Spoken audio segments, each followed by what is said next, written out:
Hello दोस्तों, एक book channel में आप सबका स्वागत है। आज हम पढ़ेंगे किराएदारों के लिए जो कानून बने हैं, जो नियम बने हैं, जो हमारी केंद्र सरकार ने, हमारी गवर्नमेंट ने जो नियम बना के रखे हैं, मकान मालिक के लिए अलग, किराएदारों के लिए अलग। तो आज हम किराएदारों के लिए जो नियम बनाए हैं, जो अधिनियम बने हैं, जो शर्तें लगी हुई है, हम उनके बारे में पढ़ेंगे।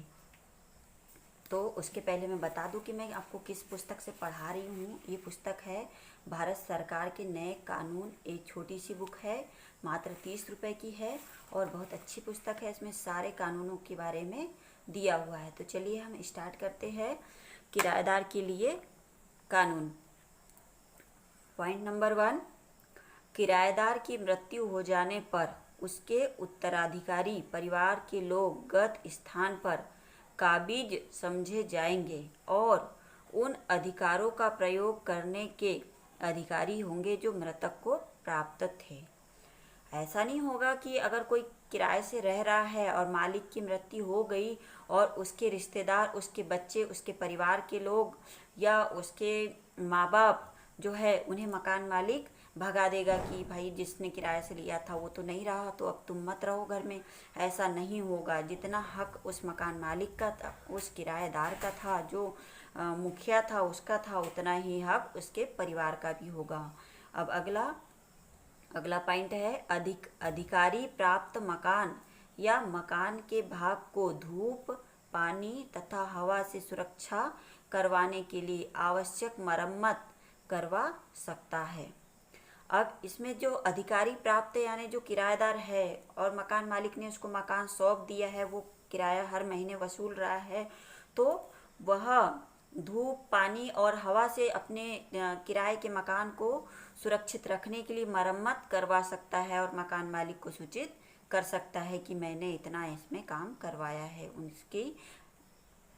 उसके संज्ञान में डालकर वह ये काम करवा सकता है। पॉइंट नंबर 3, किराएदार की जिम्मेदारी भूमि कर अदायगी की सीमा किराएदार 1 माह का किराया मकान मालिक से काट सकता है। 1/3 घटाकर 1/4 भाग कर दिया है। अब इसका किराएदार का जो भाग है, इसको 1/3 था पहले, अब घटा के 1/4 कर दिया गया है। किराएदार की जिम्मेदारी भूमि पर अदायगी की सीमा किराएदार 1 माह का किराए मकान मालिक से काट सकता है। अगर वहाँ पर कोई भूमि कर या ऐसा कुछ है तो वह 1 महीने का मकान मालिक को कम देगा। कोई भी भूस्वामी किराएदार को अपने मकान से नहीं निकाल सकता और न बेजा किराया बढ़ा सकता है। देखिए, यहाँ पर कोई भी किराएदार है वह पहले बात करेगा कि मुझे इतने दिन रहना है, या मजबूर नहीं कर सकता।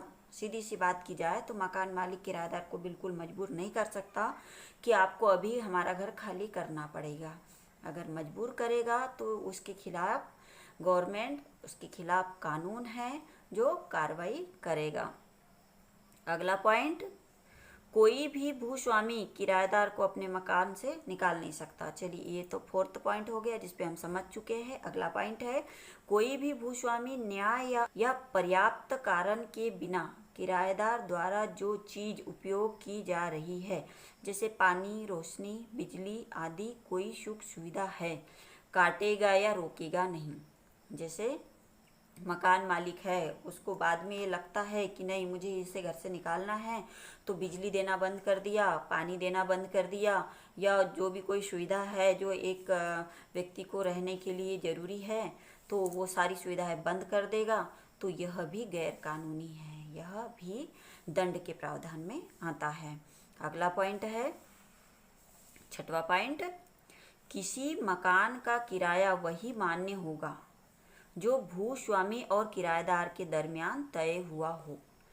मतलब जब वो लोग आपस में बात कर रहे थे, समझौता जब हुआ उन लोग का, किराएदार आए, उनने मकान मालिक से बात की कि मुझे आपका घर चाहिए किराए से, तो उस समय जो उनके बीच में जो फिक्स हुआ था पैसे का लेन देन की, कितना किराया फिक्स रहेगा, तो उतना ही वो वसूल कर सकते हैं। जैसे किसी ने 3,000 रुपये महीने से अपना घर किराए पे दिया, तो वो अगले महीने उससे 4,000 या 200-400 रुपये ऐसे एक्स्ट्रा नहीं बढ़ा सकता। जो मेन उसने जो बात की थी वह उतना ही उससे किराया वसूल सकता है। अगर वो अधिक किराया वसूल करेगा तो वह भी दंड का भागी होगा, वह भी दंड का पात्र होगा। चलिए अगला पॉइंट देखते हैं। यदि भूस्वामी किराएदार से वाजिब किराया न ले तो किराएदार किराए को न्यायाधीश या कमिश्नर की अदालत में जमा करा सकता है।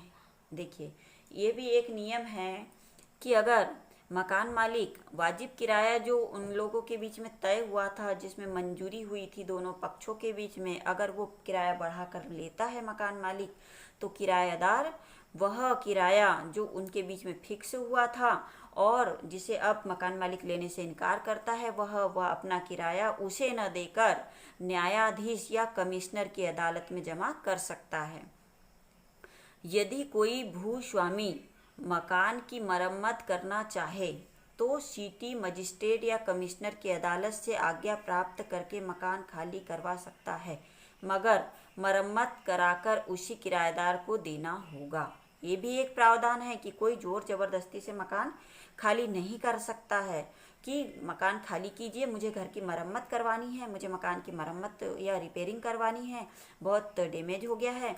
उसे ये सब करवाने के पहले सिटी मजिस्ट्रेट या कमिश्नर से आज्ञा लेना होगा। पहले उसे आज्ञा परमिशन लेनी होगी, उसके बाद ही वह मरम्मत करवा सकता है।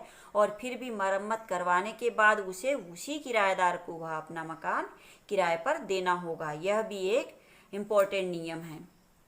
अगला नियम है, कोई भी किराएदार अपनी किराएदारी के अधीन संपूर्ण भवन किसी को किराए पर नहीं उठाएगा।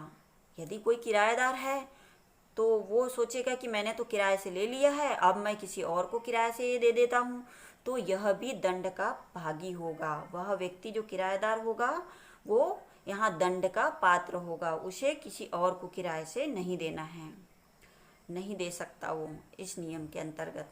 चलिए तो यहाँ पर हमारा ये किराएदार से संबंधित जो नियम है, जो रूल्स है, ये समाप्त होता है। तो मिलते हैं फिर नेक्स्ट वीडियो में। अगर आपने चैनल को सब्सक्राइब नहीं किया हो, चैनल पे आप नए हो, तो प्लीज़ मेरे चैनल को सब्सक्राइब कर दे ताकि मेरी हर नई वीडियो आप तक पहुँचती रहे। Thank you.